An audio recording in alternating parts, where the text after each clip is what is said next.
Let's start at the beginning. When I was 18, I didn't know I had legal rights to be independent and leave home on my own. I knew I wanted to leave, but I was so scared, and I had been brought up in this cult since I was born. There's 5 girls and 5 boys. My whole life, it was extremely abusive. I had a father who was very religious. He took out a lot of his anger and internal issues on us children and my mother, and because of that, things would get really bad depending on his health or his mental health. And unfortunately, he didn't believe in getting any psychiatrist help or even seeing a therapist. Because of that, he believed some extreme beliefs following a certain leader, Bill Gothard. You may have heard of him in the Quiver-full movement. There's a documentary called Shiny Happy People.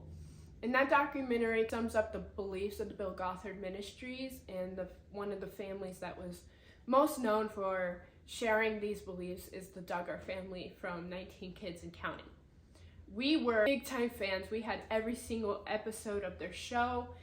We followed their recipes, the way they dressed. We knew their friends. We hung out at churches and groups that they attended. We never got to meet them in person, but oh my gosh, if we did, we would have been their biggest fans.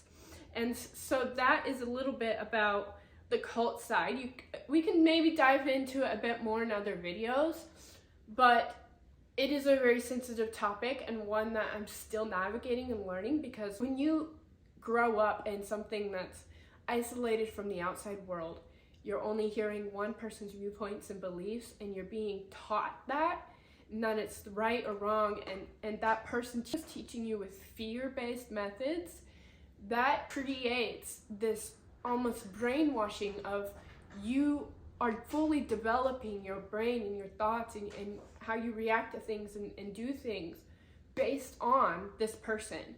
We weren't allowed to go out and hang out with friends. We never really even had friends. There would be times where we'd go years without even going to a church group, which was crazy because it's such a big part of the beliefs of going to church. Was almost always a home church, meeting with other families, but there would be periods where these other families didn't agree with my dad's beliefs. A lot of beliefs from Muslim traditions, from ancient Christian practices, Jewish practices. He really pulled what he wanted from all these different beliefs and practices from different times in the world. And if you're a Christian and have read the Bible, I would say the majority of his beliefs were very Old Testament and almost like going back in time. So he didn't believe in education for women. We didn't go to school. We had no access to school. Our school was learning how to cook, take care of children, canning and gardening and raising animals, taking whatever they produce, creating things out of that, cooking from it, sewing our own clothes, following all the rules of this belief system and teaching that to the other children was a big part of it. And with that was a buddy system. So as the oldest, I was in charge of specific children. I had one child as soon as he was born by my mother. He was my child to practice on for my schooling of the cult. So my job is caring for him, feeding him, bathing him. If he gets in trouble, it falls on my shoulders. If he's doing anything crazy, falls on my shoulders. I was responsible for raising him from start to finish. It's a lot to be put on a child because I was just 6 or 7 years old myself when I was first put in charge of fully caring for another brand new baby. Mother did breastfeed, but outside of that, I changed the diapers. If he's crying in the night, I get up and hold him and check on him. If he doesn't want to lay down, he's in the bed with me, cuddling me. If he's hungry, mom fed him. Outside of that, my job. And that's how it was for the first 4 girls in our family. So it's me and then 3 girls. Their job was also the next child. So we each had our own child and buddy system. And if you watch the Shiny Happy People documentary, it really goes down deep into more of this understanding these concepts. Now that I'm free, I understand that that's not normal. Now, when you grow up in those kind of things, it seems normal. Our families did a good job at keeping us only around other families that believed the same thing, because that would foster a deeper belief in the systems and encouraging each other in it, and it worked. We truly, if we had friends, they were in the cult as well. So that made it very hard to even see different ideas or perspectives. I don't know at what age I was, but there was always this part of me that knew something wasn't right. Even the families that we were friends with seemed to have more freedoms than we did. They put more of an effort in educating their children, whether it was learning to read or write and math. And I will say, my mom started to find this interest in teaching me and my second sibling how to read, but after that, she pretty much gave up. It was very self-propelled learning of anything outside of the cultist beliefs of women are supposed to be homemakers and caretakers of children, and that was our role, that was our purpose on earth. Once we became 15, I was sat down with my father and told that my purpose in life was to have children, raise children for a man that my father would pick for me. And I fully believed that God and my father would bring that man to me, and then we would have children. So I fully believed these things. I wanted to support my father in all of these beliefs, and I was the good child, the one that tried to follow everything. And if I had a questioning belief, I didn't bring it up, because again, you're taught that this is what God has you here on earth for, and you're told that your whole life. Why would we question that? And the alternative to questioning that is being shunned, cut off from the family, and ultimately the worst, which is going to hell after you die. And or if you're still living, God will still punish you for not following the rules by taking away people in your life and causing hardships to fall on you. There was this belief that if you didn't follow all of God's rules, then he would discipline you. And that could be pretty much anything bad in life was God disciplining you. So if something happened, like you get sick, what did you do wrong? What were you thinking? Have you repented? We need to pray because your soul is in jeopardy. Satan is attacking you. Those are the kind of thoughts and mindsets that I grew up under. At some point when I'm about 16, 17, 18, as you can imagine, living in that kind of world for so long, you truly start seeing the errors of it. And it hurts. You never feel like you're doing anything right. Going through puberty was the worst thing that ever happened to me, because my father was sexualizing me and telling me, oh, you're making me stumble. You're making me think bad thoughts about you because I can tell you have breasts growing underneath your shirt and you need to wear something baggier.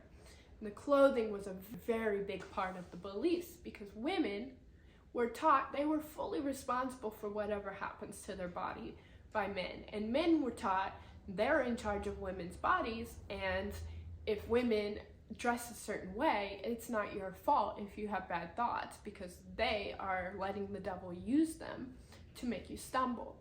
So as I was a 14-year-old, I was going through puberty, and when my dad would see me in the morning, he would be very angry. Why are you wearing your pajamas outside of the bedroom? You should be in your full clothes. You're making me stumble. And that's very scary, because we're not educated at all about what our body's going through, let alone what sex is or what a period is. I'll never forget the things I went through puberty there.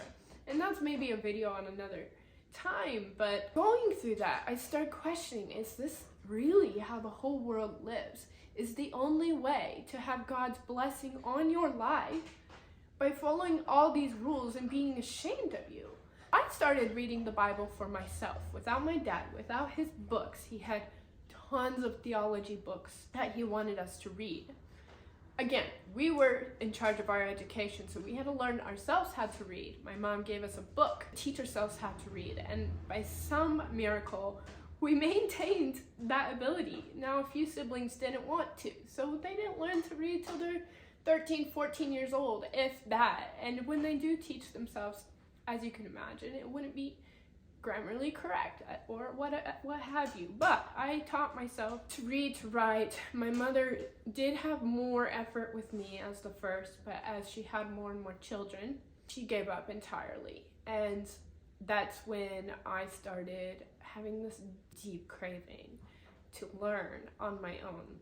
So we were allowed to go 3 places: church, the grocery store, and the library. Now, going to the library was still very restricted. We had to follow my mother in. We weren't allowed to go into aisles that she didn't pre-approve. If we did go into those aisles, we had to bring the books to her, and she had to approve the book before we check it out. And then the books that are checked out, she would take home and proofread them all before we were allowed to even look at them. And they had to follow the belief system. So as you can imagine, finding books to read was hard. And I, the curious child that I was, and in some terms the rebellious child that I was, would check out books without her knowing. Say, oh, I'm taking a sibling to the bathroom, check out a book, hide it under my outfit. I started learning things that I never heard of before, whether it was historical facts, like my rights as a human. I slowly started having more and more questions. I became extremely obsessed with learning. Taught myself math, started helping my sisters, the 2 siblings next to me. We would study math together.